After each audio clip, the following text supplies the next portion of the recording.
Shalom, peuple de Dieu.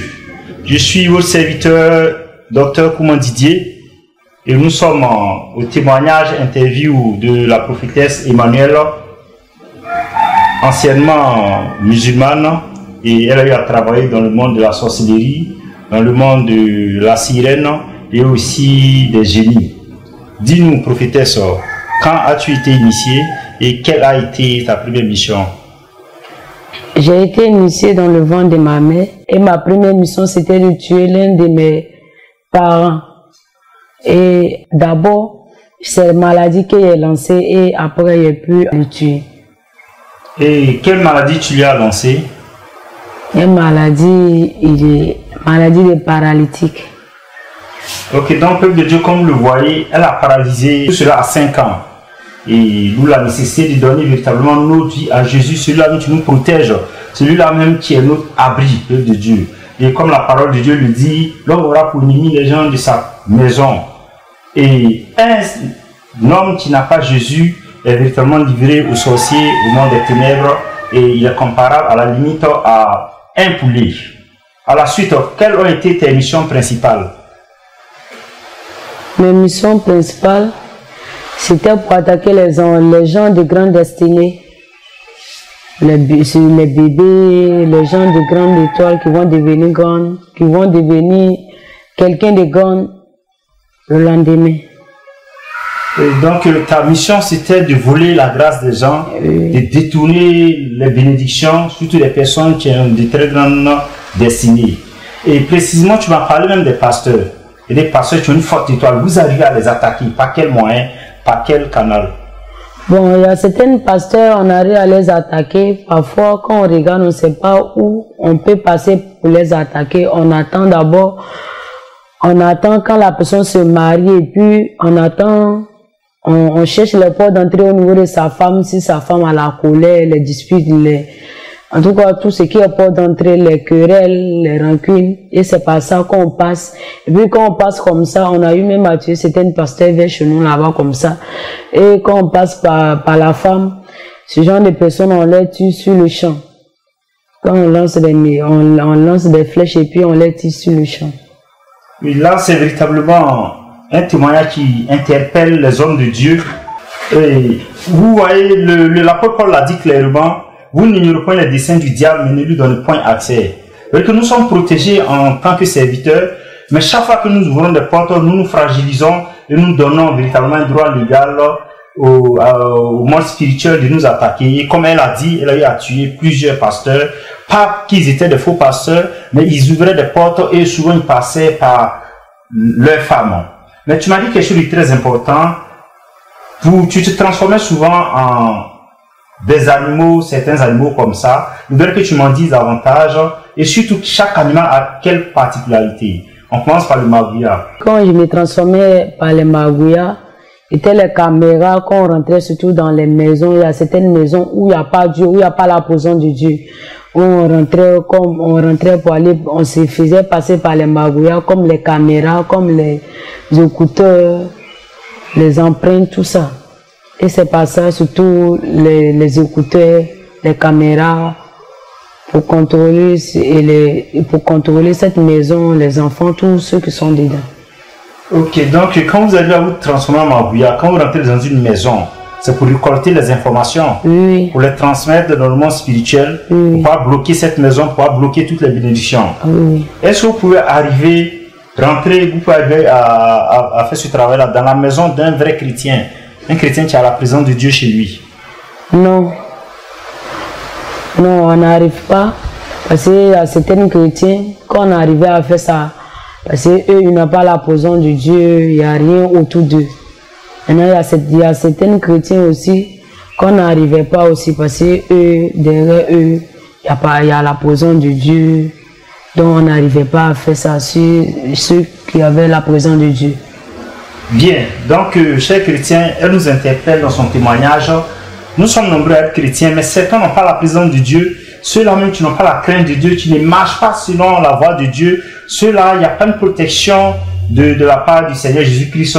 Et quoi que nous soyons à l'église, nous sommes exposés au monde spirituel, et les sorciers arrivent comme ça à véritablement nous lier, à véritablement opérer dans nos maisons, dans nos vies, dans nos activités, dans nos projets. Par la suite, tu m'as parlé de l'hibou également. Quelle était sa particularité? Oui, hibou, je me transformais aussi en hibou. Maintenant, hibou, quand je me transformais en hibou, il passait aussi pour prendre, surtout les bébés qui pleurent les nuits. On passait par ça et puis on partait prendre surtout, c'est ce qu'il a dit, il y a les gens, il y a certains chrétiens, il y a certaines personnes où il n'y a pas la présence de Dieu. On passait par ça pour aller prendre les étoiles des enfants et pour me transformer en hibou. Elle a dit quelque chose de très important et je voudrais en dire davantage. Très souvent quand les enfants pleurent la nuit, c'est pas toujours que c'est naturel. Très souvent, les enfants voient des esprits qui viennent comme ça, voler leur destinée, leurs étoiles, leur grâce, leur bénédiction. Et souvent, les enfants pleurent. Et quand les parents ne savent pas cela, voilà, ils ne prennent pas les mesures nécessaires ou ils ne prient pas. Et souvent, les enfants perdent leur grâce à partir de cet âge-là. C'est pourquoi la parole de Dieu dit clairement, Dieu a des projets de bonheur pour nous, pas des projets de malheur. Mais très souvent, le diable vient imposer son projet. Et tu as dit quelque chose de très important. Quand vous voulez les grâces, les étoiles, qu'est-ce qui s'ensuit? Vous partez, il y a un marché. Il y a un marché où vous faites ces transactions-là. Il y a les canaries également où vous partez les entrepriser. Il y a des marchés, parfois on s'en vend au marché, parfois on s'en ferme le toit de la personne, on s'en ferme le toit de la personne. Et puis, physiquement, même quand la personne commence à grandir un peu, la personne tourne en rond. Donc, parfois on s'en vend, parfois on s'en ferme dans un canal. Fils de Dieu, nous devons instruire et éduquer nos enfants dans la voie du Seigneur pour qu'ils soient véritablement protégés. Parce que très souvent, les problèmes que les hommes nous avons commencent depuis même le bas âge, même depuis la naissance. Elle va en parler tout à l'heure, suite au niveau du cordon ombilical. Il y a des transactions qui sont faites avec le cordon ombilical, surtout avec les 1000 pattes. Comment ça se passe? Oui, je me transformais aussi en 1000 pattes. Maintenant, surtout, c'était, cette transformation, ça se passait, je faisais par là, c'était le temps de pluie, surtout dans les temps de pluie, je me transformais en ça, et puis, je rentrais dans les passés. Il y a certaines personnes, quand ils mettent les enfants au monde, ils ne gardent pas qu'on a bénica, ils enterrent ça. Et je me transformais en 1000 pattes, et puis, je rentrais pour aller prendre. Maintenant, quand on s'en prend, parfois on a besoin de l'enfantement de la mère. Parfois c'est l'enfant qu'on a besoin de l'étoile de l'enfant. Parfois c'est la mère pour lancer des maladies. Parfois aussi c'est pour bloquer son enfantement. Ok, donc à travers les 1000 pattes, vous arrivez à prendre les biens, soit de l'enfant, soit de la mère. Et aussi, vous arrivez à voler la fécondité de la maman aussi. Et très souvent, quand nous voyons les 1000 pattes dans nos maisons, c'est pas fortuit, surtout en saison de pluie. Les 1000 pattes, très souvent, c'est des sorciers se déguisent pour venir voler nos biens. Et là, je viens de l'apprendre. Et tu as parlé aussi du dragon. Le dragon, quelle est sa particularité? Quand vous transformez en dragon? Oui, je me transformais en dragon. Maintenant, dragon, c'était pour créer les accidents. Et puis quand j'étais dans le monde des ténèbres, c'est-à-dire avec l'esprit de dragon, j'avais déposé les barils de sang, les barils pour recueillir le sang, surtout le sang de ceux qui sont. Et d'abord, il renversait aussi des cas. Il renversait des cas. Maintenant, je passais par l'esprit de dragon. Et puis d'abord, il déployait des canaris dans les différents carrefours, surtout à Kachola, à l'hôpital général, à l'hôpital général, et puis vers le lycée.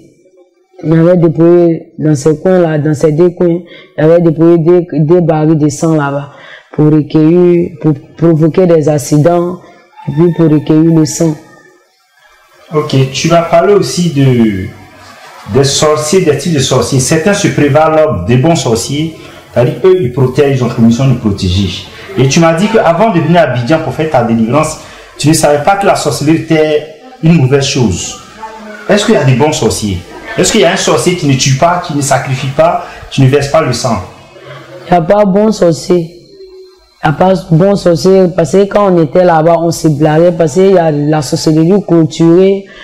Quand la personne a la sorcellerie culturelle, bon, quand tu dis que la personne pratique la sorcellerie, et puis la personne passe par les mensonges pour dire que non, je ne tue pas. En tout cas, chez nous là-bas, c'est quand je suis venu à Abidjan que j'ai su que la sorcellerie n'était pas bon. On pensait que la sorcellerie était une bonne chose. On pratiquait et puis on savait. Je savais très bien ce que je faisais. Et puis je savais qu'il était dans la sorcellerie, je me plaisais dedans. Mais est-ce qu'on peut se cacher d'un sorcier? Parce que certains, voyant leurs parents sorciers, changent soit de pays ou de ville pour se mettre à l'abri. Est-ce que c'est possible? Non, on peut pas fuir un sorcier parce que on peut pas fuir un sorcier. Tu ne peux pas fuir. Parce que même moi, il y a les gens aussi qui faisaient ça, qui fuyaient, qui disaient que non, qui se déplaçaient pour aller dans les autres villes. Maintenant, ça, moi, j'utilisais l'eau simplement. Et puis, je pourrais prendre l'eau et puis, faire les incantations et puis, tu peux apparaître tout ce que tu es en train de faire physiquement. Ce que tu es en train de faire même maintenant, il peut te voir dans l'eau. Et puis, ce qu'il doit te faire, si c'est du mal, il doit te faire, si c'est maladie. Et puis, j'ai fait. Wow, là, il dit quelque chose de très important. Parce qu'en tant que chrétien, même païen, on croit très souvent que c'est quand on est au contact du sorcier qu'il arrive à avoir accès à notre vie. Nous avons tous connu, nous avons tous fait cela et changer, soit fuir nos parents ou changer de ville ou même changer de pays. Mais en vérité, comme elle vient de le dire, dans le monde spirituel, tout est transparent.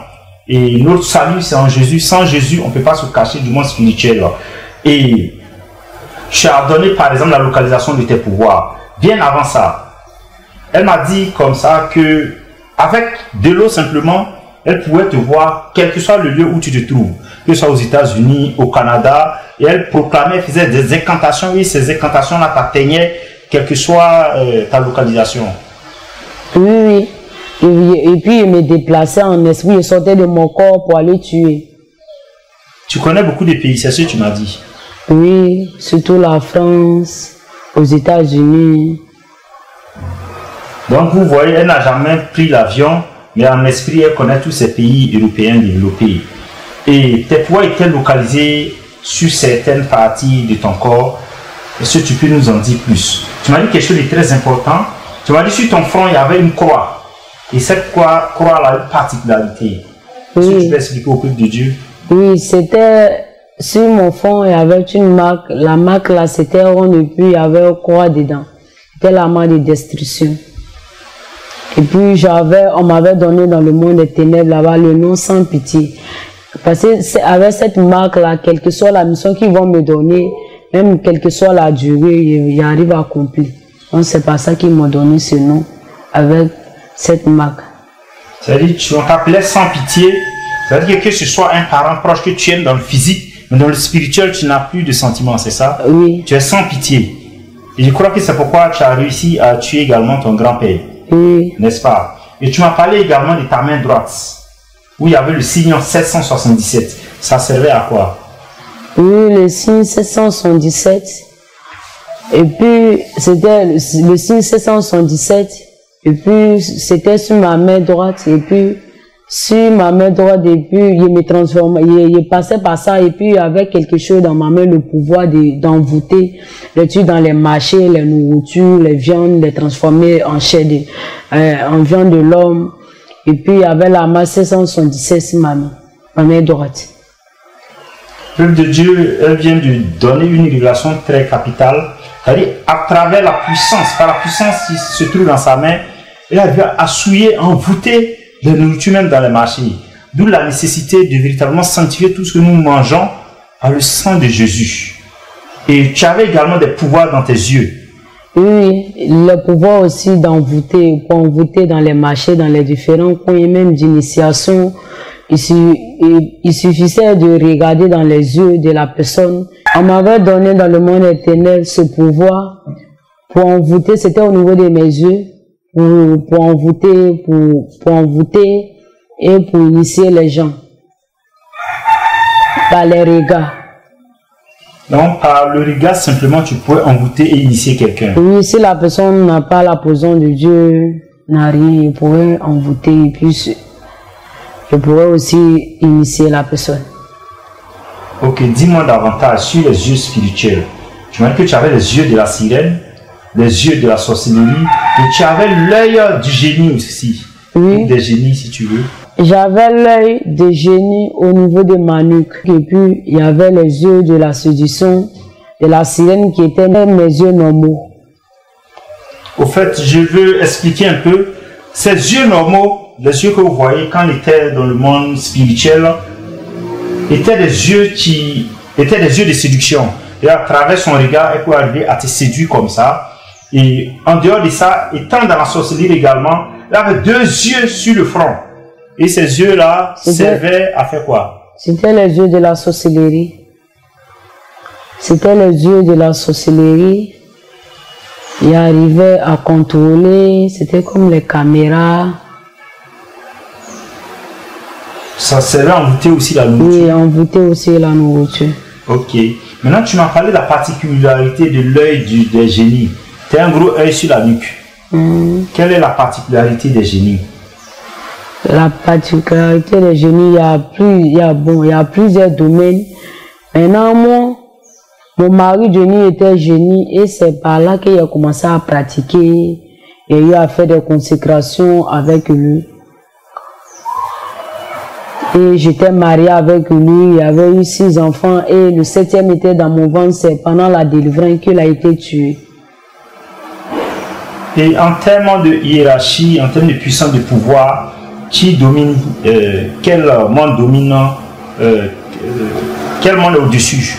C'est le monde des génies qui domine le monde de la sorcellerie avec la sirène. Parce que ce que tu m'as dit et que j'ai trouvé curieux, et que quand tu es né, tes parents adoraient les génies, mais tout de suite tu n'avais pas de contact conscient avec ces génies-là. C'est à partir de 18 ans, je crois, que tu as commencé à avoir des expériences avec les génies. Tu as commencé à apparaître, à te parler, à te donner des instructions, des recommandations.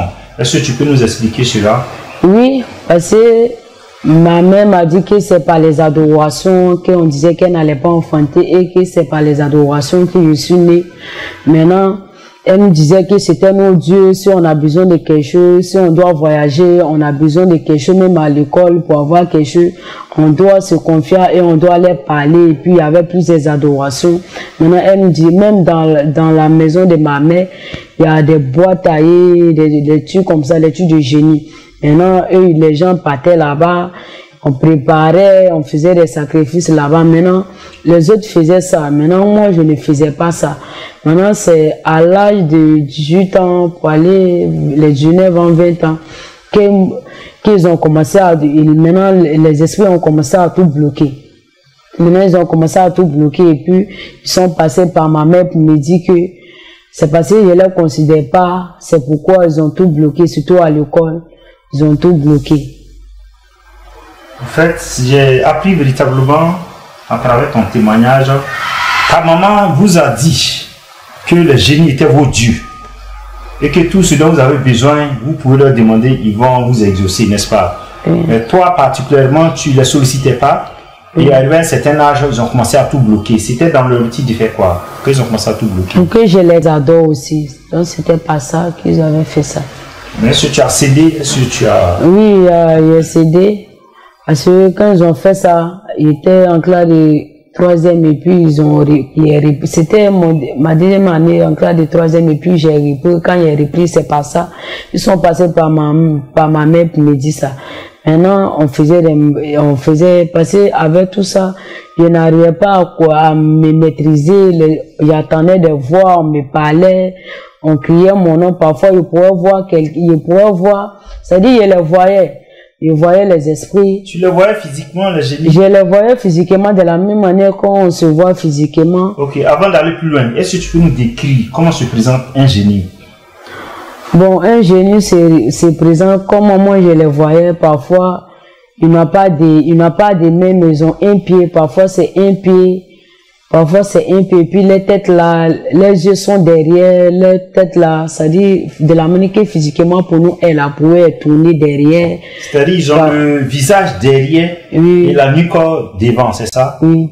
Ok. Maintenant, c'est comme ça, il les voyait. Et puis, surtout dans mon établissement, c'est par là, quand j'étais en classe, parfois j'attendais mon nom et puis on m'appelle. Quand on m'appelle, et puis je partais m'asseoir au bord de l'eau. Je partais m'asseoir au bord de l'eau.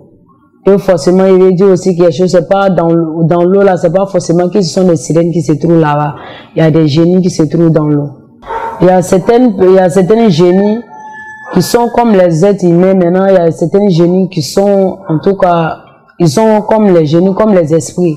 Maintenant, il y en a en moitié même. Ils sont moitié de la, c'est-à-dire, genre, comme on les a divisés de la manière que moi je les voyais. Genre, comme on les a divisés, c'est un côté, un bras, un pied qui les voyait. Même visage, c'est pas tout qu'ils voyaient. Parfois, les têtes sont derrière. Et parfois, il y a pas main et puis c'est seulement un pied. Ce qu'ils voyaient, ils voyaient, et puis le monde spirituel, surtout le monde des eaux, ils les voyaient bien. Parfois, surtout quand ils partaient au village, dans la maison de ma mère, ils voyaient, surtout ils ont tout, de la manière que physiquement tout est là. C'est comme ça, là, dans le monde des génies, tout est, il y a des marchés, il y a des papas, tout le monde est là-bas, les enfants, les grandes personnes, la jeunesse, c'est comme ça, ça y est. Dans le monde des eaux. Ok, donc pour t'amener à te consacrer à eux, ils ont tout bloqué dans ta vie, de sorte que tu as repris la classe de 3e 3 fois, n'est-ce pas? Et qu'est-ce que tu as fait par la suite? La première fois quand tu as vu, c'est après la consécration, tu m'as dit, au bord de l'eau. Est-ce que tu peux expliquer? Oui, c'était pendant ma consécration, parce que c'était pendant la consécration, ils m'ont dit pour faire la consécration, il y a besoin de pain tissu rouge avec cola, avec œuf, avec un habit. Maintenant, habit, ils m'ont dit que bon, c'est pas, maintenant si moi je veux, je peux faire habit pour porter. Maintenant, quand il a fini de faire ça, maintenant, quand on allait faire ses adorations, et puis, j'étais avec mon frère, et puis ils m'ont dit, avant d'aller, maman n'était pas avec nous, et puis elle nous a dit qu'on doit arriver là-bas, avant de faire les consécrations, moi je dois dire un mot, je dois parler. Je dois parler, et quand on a fini de faire ces pratiques, maintenant, on dit moi je dois parler, donc j'étais en train de déployer, j'ai déployé à terre, et puis j'ai dit que voici ce que tu m'as dit d'envoyer, et puis je le voyais sortir dans l'eau, et puis il était grand, maintenant ses cheveux étaient rouges, il était comme rougeau, il était clair, et puis ses cheveux étaient rouges, et puis c'était long. Il sortait genre comme quelqu'un qui marchait sur l'eau, mais il était arrêté. C'est par là que j'ai vu mon mari de nu physiquement. Mais je l'ai vu, c'est pas tout le monde qui les voyait, mais moi je l'ai vu parce qu'il y avait les yeux des génies, il y avait les yeux parce que les génies m'avaient donné des yeux et qu'ils les voyaient, ça, c'est pas tout le monde qui les voyait. Et comme tu me l'as dit, ce génie, il avait l'apparence d'un homme, il était rougeau, c'est-à-dire albinos, n'est-ce pas? Oui. Et il avait une tête rouge. Quel pouvoir spécifique il te donnait? Il m'avait donné le pouvoir de guérir surtout les plantes, les feuilles. Maintenant, les feuilles. Maintenant, surtout les feuilles, quand il a fini cette consécration, d'abord, il m'a monté. Quand il a fini cette consécration avec Abi, quand on parlait de ça, maintenant, moi, il avait choisi Abi.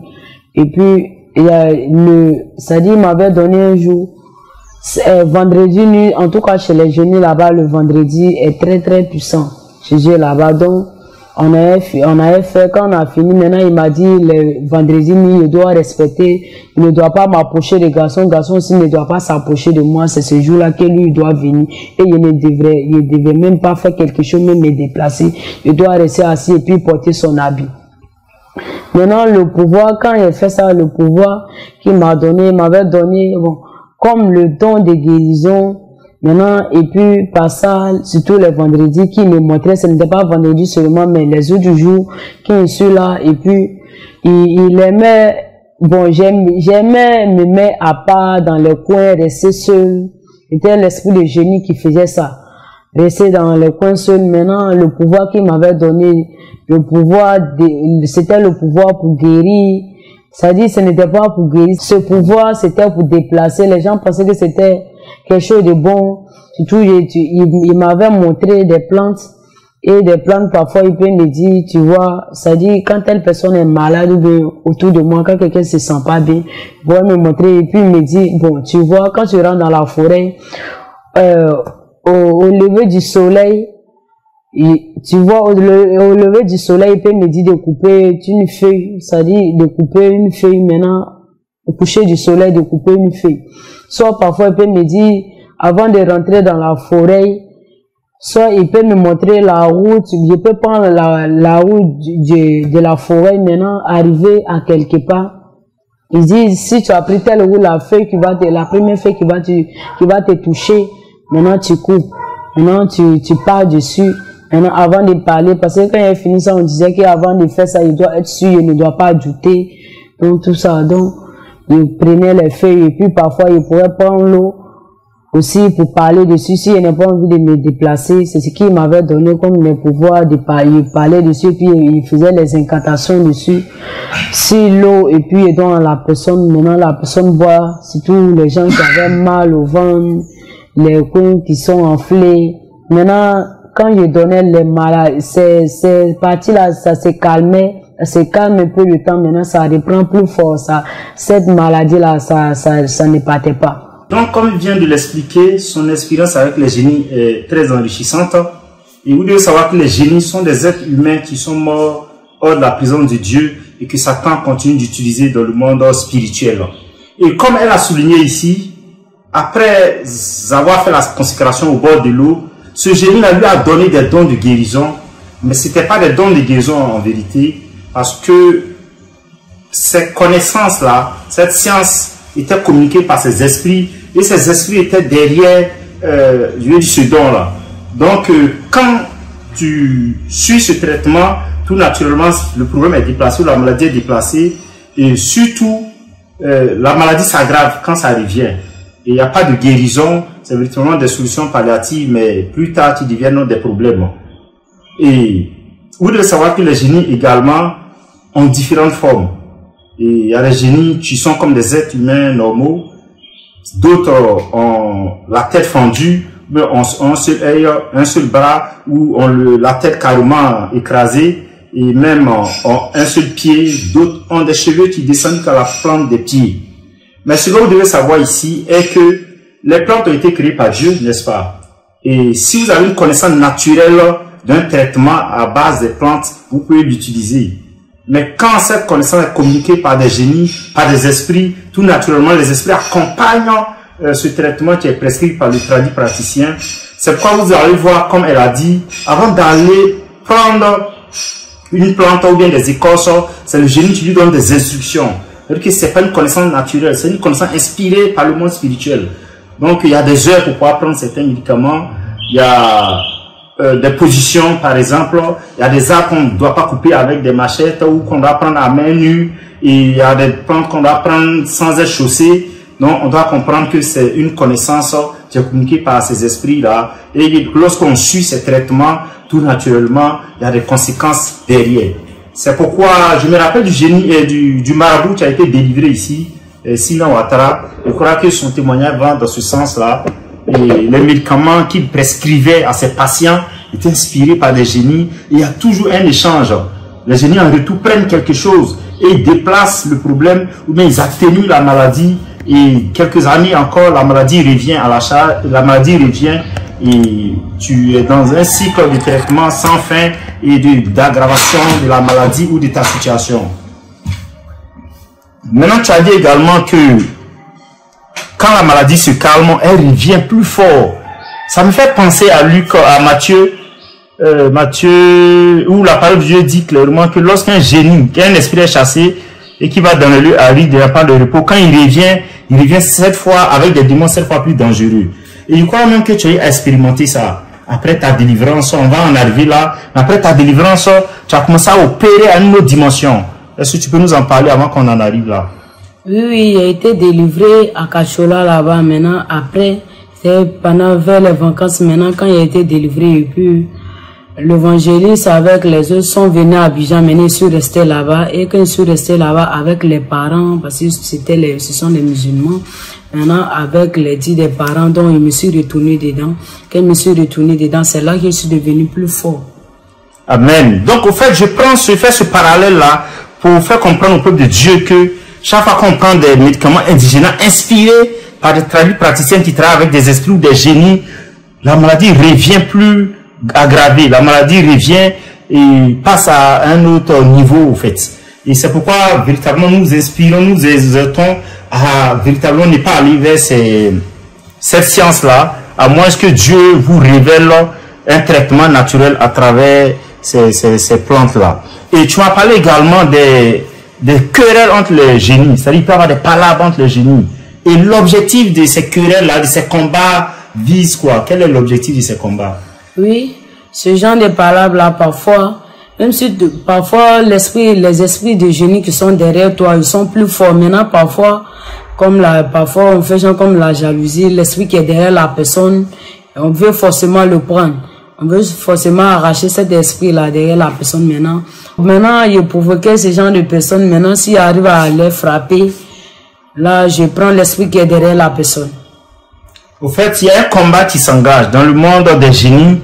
Et quand le combat s'engage, celui qui gagne prend le pouvoir ou le pouvoir de celui qui est vaincu. N'est-ce pas? Oui. Est-ce que tu as déjà expérimenté ça? Oui, j'ai déjà expérimenté ça avec une camarade, que ça s'est passé comme ça. Il avait le pouvoir en tout cas de faire surtout les médicaments dans les profondeurs. Surtout il y a des médicaments aussi que quand lui son génie, il lui montrait des médicaments où tu dois, c'est-à-dire quand il cherche ses médicaments, il s'en va chercher ses médicaments en brousse. Maintenant, ces médicaments, il ne doit pas les mettre au feu. Et puis, c'était rapide. Et puis, il y avait des trucs chez moi, ce n'était pas rapide. Maintenant, pour lui, là, son génie, là, il faisait ces trucs rapides. Maintenant, c'est par ça qu'il suis passé par ça pour le provoquer. Et puis, il a frappé, il a pris cet esprit de génie. Donc, quand tu as pris son génie, tu es passé à un autre niveau. Oui, quand il a pris son génie, je suis passé à autre niveau. Ok, maintenant tu m'as dit quelque chose de très... Je dis que je viens d'apprendre. C'est-à-dire même le génie te donnait l'argent. Est-ce que tu peux expliquer? Oui, parce que j'étais mariée avec lui, il me donnait de l'argent, mais il me faisait... Parce que avant la consécration, il m'avait fait une promesse que si il fait cette promesse, si il fait la consécration, il fait tout ce qu'il me demande, là, il va faire quelque chose pour moi. Maintenant, il m'avait dit parce qu'on m'avait renvoyé. Maintenant, il m'a dit que c'est l'État qui m'avait affecté dans cet établissement. Maintenant, il m'a dit que on m'avait renvoyé. Maintenant, il m'a dit s'il a pu faire cette pratique-là, s'il a pu faire ces adorations, ces consécrations-là, il ne veut pas payer. Il veut pas payer. Maintenant, lui, il va tout faire, il va tout planifier et puis ils vont pas me renvoyer. Maintenant, et qu'il a fait ça. Maintenant, quand il a fait ça, c'était à la rentrée quand je suis parti. Ils ont cherché, même les professeurs savaient que il y avait déjà fait 2 ans. Maintenant, l'autre année là, c'était pour me renvoyer. Maintenant, l'esprit de génie a fait tout. Maintenant, ils n'ont pas vu, genre, comme il a fait 2e année, il a fait déjà 2e année. Maintenant, c'était genre comme la 3e année, là, c'était mon 2e année. L'esprit de génie a tout fait. Et après, il m'a dit que voici cette promesse, ce qu'il t'avait promis, voici ça. Ok. On va revenir sur un point très important. Après ta consécration, il t'a donné des recommandations. Par exemple, les habits que tu dois porter le vendredi. Et aussi, tu ne devais pas approcher un homme. Et quand tu désobéissais, qu'est-ce qui s'en suivait? Quand je désobéissais à ça, arrivé un moment, parce que je ne surveillais plus ses autres. Maintenant, arrivé un moment, quand il soit un homme, il le lance des maladies, soit il le tue, soit il le frappe. Donc, ça veut dire que quand un homme t'approche, il a tous les problèmes. Oui. Voilà, le génie se dresse spirituellement contre lui et ça crée des blocages dans sa vie, c'est ça? Oui, des blocages, il bloque tout. Et puis, il lance des maladies, la personne tombe malade et il finit par mourir. Ok, revenons maintenant au monde des eaux. C'est un monde aussi dans lequel tu as travaillé avec la sirène. Comment s'est passée ton initiation au monde des eaux? Et à quel âge? J'ai été initiée, c'est ce que j'ai dit, j'ai été initiée depuis dans le ventre de ma mère avec tous ces esprits. quand il a commencé à grandir, mais l'esprit de la sirène des eaux a commencé à se manifester à l'âge de 18 ans, 19 ans, 20 ans. Et à l'âge de 19 ans, 18 ans, 20 ans, ils ont commencé à me montrer des pratiques, surtout chez les doulas, les tueurs de secrets, les miels, les tueurs, parce qu'il y a toujours, c'est la sirène qui est là-bas, c'est la sirène Aïcha qui est derrière ça. Maintenant, c'est elle qui contrôle. Maintenant, ça, on vend, mais les femmes se cachent pour vendre ça. Il y a des bayas, et puis il y a des poudres, et puis il y a des cadenas, surtout les cadenas. Quand tu prends les cadenas comme ça, et puis on peut te dire, tu pars dessus. Quand tu pars sur cette cadena-là, quand tu finis de parler, on te dit, avant de parler, il faut être sûr. Faut pas douter. Si tu doutes là, ça va se gâter. Si tu as douté, ça va se gâter. Maintenant, quand tu finis de faire ça, tu boucles cette cadena et puis tu jettes. Tu peux jeter où tu veux, dans la forêt, dans la rue. En tout cas, cette cadena, si c'est pas la prison de Dieu, si c'est pas Jésus qui a cassé cette cadena qui t'a fait sortir là-bas, c'est fini. Même si tu es marié, tu vas divorcer. Et puis, c'est pas ça aussi, on est arrivé à s'aimer aussi les divisions, les divorces dans les hommes qui sont mariés. Okay. Et dans ces trucs, dans ces trucs-là, il y avait des cales, tout somme de maquillage qu'on voit physiquement là-bas. Ces physiques, ils sont les gens qui se cachent pour vendre ça. Et puis, c'est la sirène Acha qui est rattachée à ça, les maquillages, les bayas, le fond de teint. C'est elle qui est rattachée à ça. Donc, ici, il y a une nuance à faire. C'est vrai que le développement spirituel, mais elle parle de maquillage au niveau physique. C'est-à-dire, sur le marché, il y a des femmes qui sont mandatées de vendre ces maquillages-là. Le fond du teint, c'est ça. Oui. Et les bayas, c'est les chaînes aux reins. Voilà, les chaînes aux reins, les perles aux reins. Et puis parfois, c'est poudre noire. C'est les phares. Oui, les poudres noires, pour simplement que eux, ils vendent ça. Dans la nourriture de la personne, et puis c'est pas tout somme de nourriture, surtout parfois on peut te dire que ce sont les nourritures où il n'y a pas eu dedans, soit parfois on peut te dire c'est les sauces où il n'y a pas eu dedans. Parfois, on peut te dire aussi les sauces où il y a eu. Maintenant, c'était pas ça aussi. Et puis, dans les cafés, dans tout ce qui est parfois dans les amis, tout ça, tout ce que tu veux que la personne fasse pour toi, si c'est l'argent, si tu veux que la personne divorce, et tout. Moi, je faisais ça aussi. C'était au niveau des moyennes. C'est arrivé à quelque part. C'est, disait, et puis, il y avait un grand-père qui me disait, c'était pendant les vacances, et puis, un jour, il m'a dit, il dit, devenez, on va causer. Donc, dans les causeries, il m'a dit, tu sais, à l'école, tu n'es pas obligé d'être brillant pour avoir des moyennes, pour passer en classe supérieure, que j'ai des trucs, qu'il doit te montrer. Maintenant, ça, quand il m'avait montré, c'était 6 phrases. Maintenant, 6 phrases-là, il m'avait dit qu'avant de réciter ces phrases-là, il doit être assis à quelque part, personne ne doit attendre ça, et puis il doit réciter parfois, ces phrases-là, parfois c'était 2 fois, parfois c'était 3 fois, 4 fois, et que j'ai récité avec le nom des personnes, et je disais dans ces récitations ce que je voulais que la personne fasse pour moi, si c'est l'argent, si c'est la moyenne, maintenant, et ça se faisait, ça se réalisait. En fait, ce qu'elle dit est que son grand-père a fait une autre initiation dans la forêt. Et cette initiation lui conférait davantage de pouvoir. Et à travers les incantations, elle avait obtenu tout ce qu'elle voulait, que ce soit à l'école, que ce soit au niveau des hommes, et même dans la vie en général. Elle dit, il t'a donné une liste de 3 phrases, et à travers ces phrases-là, tu arrives à envoûter les gens, tu arrives à contrôler les gens, tu arrives à obtenir ce que tu voulais. Oui, j'arrivais à faire ça, et dans le monde des eaux, mon bas était serpent et poisson. Maintenant, j'étais marqué dans mes yeux, il y avait les yeux de la séduction, c'était les lentilles. C'était les lentilles, et puis c'était pour faire la séduction. Et puis dans mon bas-ventre, il y avait un dépôt que la sirène avait déposé à mon bas-ventre pour recueillir les semences des garçons. Les semences des garçons, c'était un dépôt, et c'est pendant la délivrance que ce dépôt a été retiré, brisé.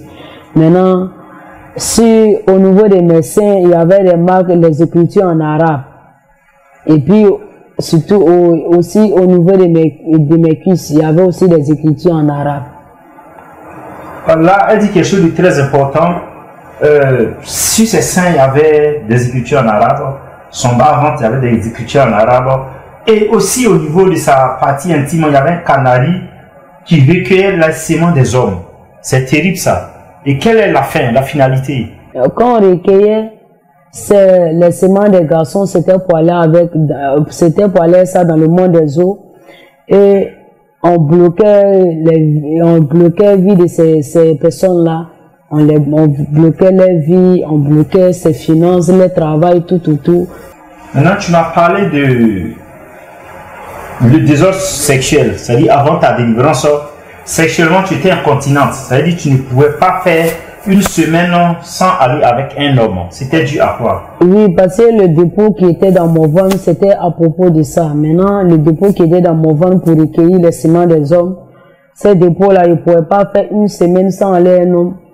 C'est ça, si je faisais ça. Et puis, dans le monde des autres, tu ne peux pas être dedans sans avoir une maladie. Maintenant, c'est ça qui était cette maladie-là. Même physiquement, quand il faisait ça une semaine sans avoir des rapports avec les hommes, surtout recueillir pour aller prendre les semences des garçons, et ces douleurs-là, ça s'élevait physiquement, ça me faisait mal. Et puis, ça me faisait très mal. Et puis, quand ça commence, je me rappelle avec ça. Là, il dit quelque chose de très important. Souvent, quand nous menons une vie impudique, très souvent, il y a des esprits qui sont à la base. Parce que là, quand la calebasse est vide, ça crée une maladie. Donc, tu es obligé d'aller avec un homme pour pouvoir ravitailler ce canari-là. Parce que la sirène en a besoin dans le monde spirituel, n'est-ce pas? Oui, parce que cette dépôt qui était dans mon ventre, son devoir ne devrait pas rester vide. À chaque fois, il devrait avoir des séments de garçons dedans. Et après ta délivrance, est-ce que ça a continué ou ça s'est arrêté? Et oui, ça s'est arrêté. Après ma délivrance, ça s'est arrêté. Maintenant, et après, parce que je voulais arriver au moment où il y a eu des portes d'entrée, je voulais partir. Maintenant, on était en mission à Saint-Frère, je voulais partir, je voulais me retourner dans le monde. Et c'est pas ça, il y a eu reconnaissance. Ce canari de la sirène qui était au niveau de mon bas-ventre a commencé la sirène à déposer. Maintenant, quand il avait déposé ça, et puis ça a été révélé par le prophète Norbert. Et puis, c'était un jour, un dimanche pendant le culte, que Dieu lui a révélé ça et qu'il a prié pour moi. Et puis, c'est parti. Peuple de Dieu, vous devez comprendre que par le sexe, nos destinées est ravie. Par le sexe, nos bénédictions sont détruites. Par le sexe, nous nous réduisons, nous soumettons au joug de l'ennemi. Nous allons nous faire assujettir par la sirène qui vole toutes nos sémences dans laquelle se trouvent nos graves bénédictions. Et ce que je vais ajouter, c'est quoi? C'est que très souvent, comme nous sommes impudiques, derrière, c'est un esprit. Et je vais dire, naturellement, même quand on va avec une femme ou un homme, on peut même revenir à la maison avec nos sémences, ou même jeter nos sémences, mais spirituellement, cette sémence-là est récupérée par la sirène pour bloquer nos vies et pour pouvoir travailler avec.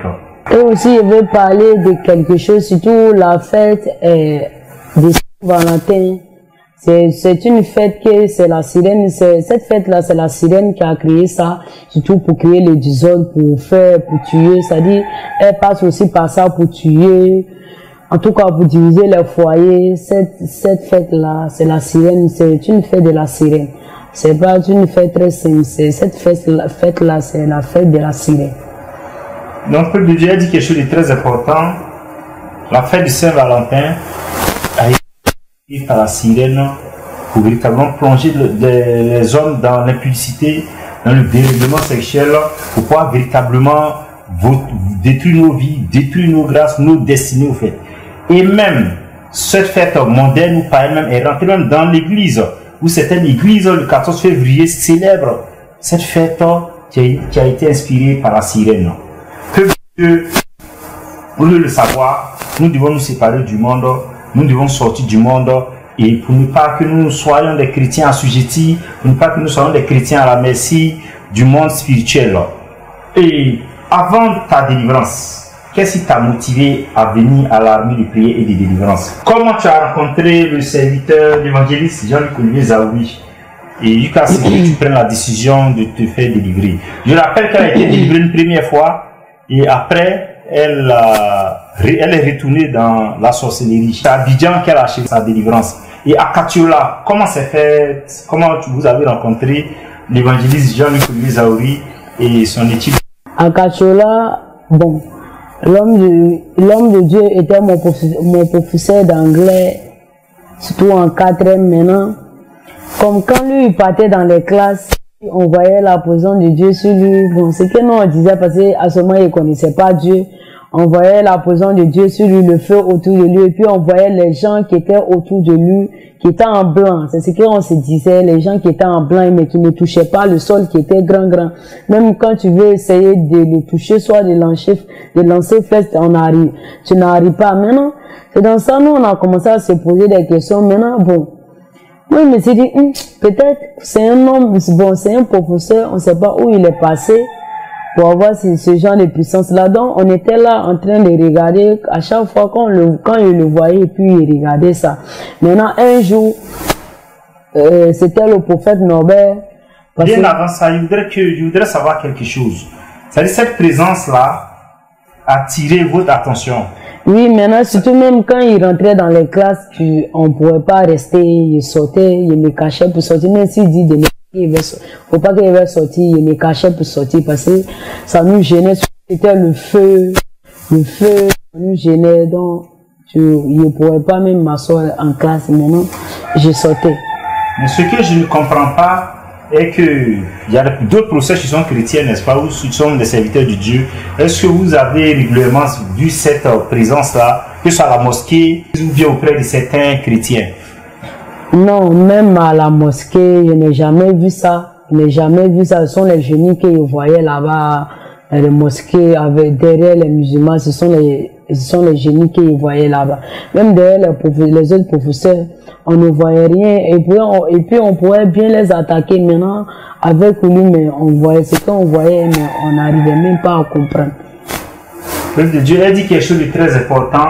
Le Psaume 34, verset 8, nous dit clairement: l'ange de l'Éternel campe autour de ceux qui le craignent et les arrache au danger. Au fait, c'est le lot de tout chrétien qui a une véritable vie pieuse, qui a une vie correcte vis-à-vis du Seigneur.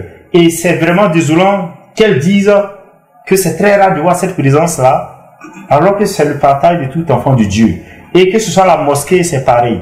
Et je crois que c'est un appel aussi à la communauté musulmane, et pour véritablement donner leur vie à Jésus, parce que le véritable chemin, le chemin, la vérité et la vie, c'est le Seigneur Jésus-Christ. Il n'y a pas d'autre chemin. Et surtout, il n'y a pas la présence de Dieu là-bas. Il peut y avoir des forces, il peut y avoir des protections, mais ces protections-là ne viennent pas du Seigneur Jésus, qui ne viennent pas de Dieu. C'est vrai, elle-même étant dans la sorcellerie, travaillant avec les génies, il y avait des protections, mais c'est des protections démoniaques. Et quand elle a rencontré, et avec les autres élèves, elle a tout de suite constaté la différence. La présence du feu, la présence aussi des anges blancs. En ce moment, elle ne savait pas que c'est des anges dont les pieds ne touchaient pas le sol. Et je crois que ça l'a déjà frappé. Elle a commencé notamment à réfléchir à sa délivrance. Je crois que par la suite, tu m'as dit que tu as rencontré le prophète Norbert, baptisé par le Seigneur Jésus-Christ, le prophète Moïse. Oui, parce qu'un jour, il faisait évangélisation. C'était pendant la récréation, il faisait les évangélisations. Il était en 4e 1. Maintenant, il faisait les évangélisations parce que ce qu'il a dit, c'est par les adorations avec les parents. Mes reins étaient remplis de gris-gris, de tuiles, les chorines traditionnelles, et puis il y avait un argent blanc sur mes reins. Ça, il avait ramassé quand j'étais petite. Maintenant, quand il a ramassé, bon, moi, je sais pas c'était quoi, il avait ramassé, c'était au village, et puis mon grand-père a vu ça dans ma main, il a pris, et puis, il m'a demandé qu'il ait pris ça, il lui a dit que j'ai ramassé. Maintenant, ils sont allés demander, bon, comme, d'après, à ce moment, à leur Dieu, ils sont allés demander à leur Dieu, ils ont dit que c'est mon Dieu qui m'a donné. Maintenant, c'est pour me protéger quand il y a besoin de quelque chose. Donc, ce truc-là était sur mes reins. Maintenant, c'est ce que ça faisait quand il y avait besoin de quelque chose. Et puis, quand il disait à cette chose-là, c'était un agent qui était jaune or. Et puis, quand ils sont allés faire ça, ils ont fait trou dessus et ils ont mis ça sur mes reins. Il y avait des gris sur mes reins, des gris de protection, des accidents. Et puis, il y avait des chorines sur mes reins. Maintenant, c'était ça. Et puis le prophète Norbert, quand il a fini l'évangélisation, il s'est approché de moi. Et puis il m'a dit que Jésus t'aime. Et puis, avant d'avancer, est-ce qu'il y avait cette même protection autour du prophète Norbert? Oui, il y avait cette même protection autour de lui. Maintenant, comme comme l'évangélie était notre professeur, bon, c'est ce qu'il disait, on disait peut-être lui il est passé à quelque part pour avoir cette puissance. Maintenant quand lui on se connaissait, puis on voyait ces gens de trucs là, autour de lui, les esprits autour de lui, les démons là, on voyait, et puis on savait, parce que même si on n'était pas dans le même camp, on savait, on se connaissait entre nous les sorciers. On se connaissait entre nous les sorciers et après on a vu que ce n'est plus ça qui était derrière lui.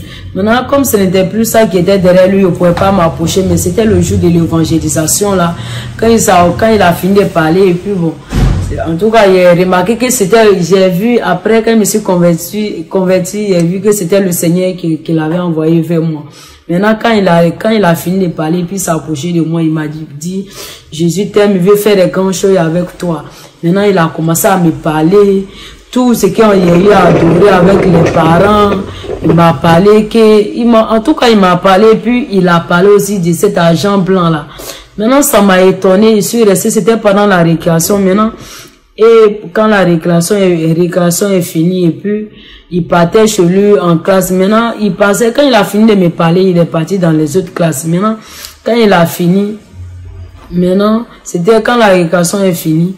Maintenant, je le voyais partir dans sa classe. Maintenant, quand il partait, je suis parti derrière lui. Et puis, il a échangé avec lui. Maintenant, il m'a dit, oui, c'est Jésus qui fait ça. C'est Jésus qui a parlé à travers de lui. Bon, ce qu'elle tente de dire, c'est que quand elle voyait la présence de Dieu autour du serviteur de Dieu, l'évangéliste Jean-Luc Olivier Zahouri, elle trouvait ça véritablement, elle ne comprenait pas, comme tous les sorciers qui étaient dans l'école. Parce que c'est une présence rare, au fait. Et Prophète Norbert était dans la sorcellerie avant, dans le maraboutage également. Donc, il va de soi qu'elle voyait des esprits qui l'accompagnaient. Mais après sa délivrance, elle constate que lui aussi commence à voir la même présence de Dieu, des anges, le feu, la puissance de Dieu autour d'elle, de lui. Donc, c'est ce qui véritablement l'a interpellée. Elle a commencé véritablement à s'interroger sur la nature de cette présence, la provenance de cette présence.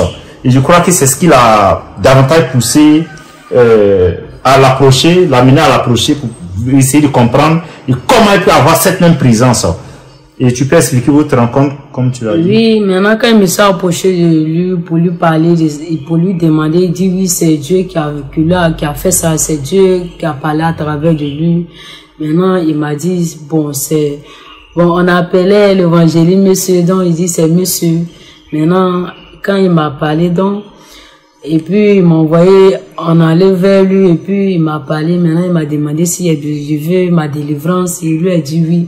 Maintenant, parce que ce qu'il avait vu, et puis les détails qu'il m'a donné, et puis on causait pas pour dire qu'on était amis. Maintenant, tout ce qu'il m'a détaillé, en tout cas, ça m'a touché. Puis c'est pas ça là, en tout cas, quand il m'a demandé, et puis bon, les esprits aussi me fatiguaient un peu, même quand ils sont en classe, même si je veux me concentrer, même si ce cours là me plaît, mais avec les esprits, si ils doivent faire les œuvres là, ils sont obligés de sortir, ils sont obligés de sortir de la classe pour aller faire ça. Donc tout ça aussi, ça me gênait. Donc, quand je lui ai parlé, puis on allait là-bas, et puis un jour on allait, et puis un jour on allait chez l'évangéliste, on était nombreux, surtout ceux qui étaient déjà convertis, il y avait des filles, les garçons, on était nombreux, et puis ils sont allés, ils ont prié pour moi, et que Dieu a fait grâce. Avant d'avancer, je voudrais que tu parles d'un fait. C'est-à-dire pour que vous sachiez comment un chrétien est protégé, que ce soit sa maison, que ce soit son lieu de travail, que ce soit ses finances. Cette même présence, tu m'as dit, quand tu approchais sa maison, mais quand vous approchiez sa maison, qu'est-ce que vous avez constaté également? Bon, quand on partait, c'est ce que moi je voyais parce qu'il n'était pas encore délivré. Bon. Et puis à ce moment, on disait que c'était les hommes blancs qui étaient en boubou. Donc, quand on arrivait vers chez lui, là-bas où il habitait, donc, on voyait les gens, ces gens de personnes-là, qui étaient en blanc, et les voyait quand autour de la maison, dans la maison, ils étaient là, mais, c'est-à-dire, ils étaient là, ils peuvent s'arrêter, mais ils ne touchent pas le sol, ils sont grands. Donc c'est pas ça, et puis il y avait peur. Il y avait peur d'eux, mais on me disait de rentrer, et c'est pas ça qu'ils ont prié pour moi, et puis Dieu m'a délivré. Ok, gloire à Dieu. Quand tu as été délivré, comment tes parents ont reçu ta délivrance? Est-ce qu'ils ont accepté que tu donnes ta vie à Jésus? Non, ils n'ont pas accepté. On dit forcément de faire l'islam. Ils m'ont dit forcément il doit faire l'islam. Il doit faire l'islam, donc c'est dans ça. C'est dans ça. Et puis, on dit forcément il doit faire l'islam. Et puis, l'homme de Dieu était déjà... L'homme de Dieu était déjà venu à Abidjan quand ils ont commencé à mettre la pression sur moi. Mais il me cachait pour aller à l'église. Maintenant, arrivé un moment qu'on mettait la pression sur moi, et puis avec les esprits, tout ça, les réclamations, et puis je me suis retourné dans le monde encore, et puis les esprits sont venus, en tout cas, plus fort. C'est là qu'il a commencé à bien pratiquer encore. Amen. Donc c'est ce qu'elle tente de dire. Elle a été persécutée par ses parents musulmans. Et tout naturellement, elle a rétrogradé. Et comme il n'y a pas la présence de Dieu dans l'islam, et naturellement, les esprits sont revenus. Et son niveau a été... Elle est passée à un autre niveau. Quand on charge des esprits qui reviennent, ils reviennent cette fois plus sévères et plus nombreux. Et après, tu as cherché à venir à Abidjan pour faire ta délivrance, n'est-ce pas? Et quand tu es arrivé à Abidjan, tu as appelé et un serviteur allait te chercher, je crois, au terrain Soutra. Et quand tu venais, qu'est-ce qui s'est passé? Qu'est-ce que tu as vu? Oui, quand on venait arriver vers Boutique Bleue, c'était engrais vers Boutique Bleue. Et puis je voyais encore les mêmes personnes, lorsqu'on était à Kachola, les mêmes personnes qui étaient en blanc, les anges. Je voyais les anges parce qu'ils n'étaient pas encore délivrés. Et puis ils ne les connaissaient pas, ils ne savaient pas à faire de Jésus qu'il y avait. Si tu es chrétien, il y avait des anges quand ils étaient dans le monde. Donc c'est comme ça nous on appelait les gens qui étaient blancs. Et puis ils les voyaient, ils étaient nombreux sur la route. Ils étaient commencé vers Boutique Bleue quand dans la maison. Maintenant arrivé dans la maison, bon, arrivé dans la maison, il les voyait plus. Maintenant que je suis rentré avec pour faire nos bains, on est rentré dans le bureau de l'évangéliste. Quand on allait, je l'ai salué et puis j'ai déployé mon sac. Quand il a déployé mon sac, maintenant je suis venu m'asseoir dans les fauteuils. Maintenant que je suis venu m'asseoir dans les fauteuils, pourtant que je suis rentré, il n'y avait pas feu, il n'y avait rien. Maintenant que je suis venu m'asseoir dans les fauteuils, et puis les esprits ont commencé à se manifester, ils ont commencé à transpirer. Ma respiration a commencé à monter. En tout cas, j'ai tourné sur moi, j'ai tourné sur moi. Maintenant, elle a dit quelque chose de très important. Lorsqu'elle est rentrée, la présence de Dieu a fait que les esprits ont commencé à se manifester. Elle ressentait le feu, la présence de Dieu, n'est-ce pas? Et je crois qu'elle a essayé un acte qui m'a véritablement interpellé et qui m'a enseigné. C'est qu'elle a essayé d'envoûter la nourriture dans la mission. Elle a essayé d'envoûter l'eau. Et écoutons ce qui s'est passé. Oui, maintenant, après, il a essayé d'envoûter l'eau. L'eau, il y avait au robinet vers la cuisine là-bas. Il a essayé d'envoûter. Quand il a essayé, dès que même il envoûte sur les champs, les anges enlèvent. Même dans la cuisine aussi. Comme il disait qu'au niveau de ma mère, c'était serpent. Et puis il y avait la masse 77. Maintenant, j'ai essayé de toucher la nourriture pour envoûter. Et puis l'ange enlevé en même temps. Et qui m'a dit d'arrêter ce qu'ils sont en train de faire. Waouh! Vous voyez la protection qui accompagne un véritable enfant de Dieu, un véritable serviteur. Et Marc 16 le dit clairement. Au nom de Jésus, nous allons boire des breuvages mortels et cela ne nous fera rien. Quand nous sommes en Jésus, aucun envoûtement ne peut passer. Quand nous sommes en Jésus, aucun empoisonnement ne peut nous atteindre. Quand nous sommes en Jésus, aucune arme forgée par l'ennemi ne peut nous atteindre. Peuple de Dieu, soyez bénis et que le Seigneur Jésus-Christ la grâce du Seigneur Christ repose sur vous. Ainsi prend fin ce témoignage interview.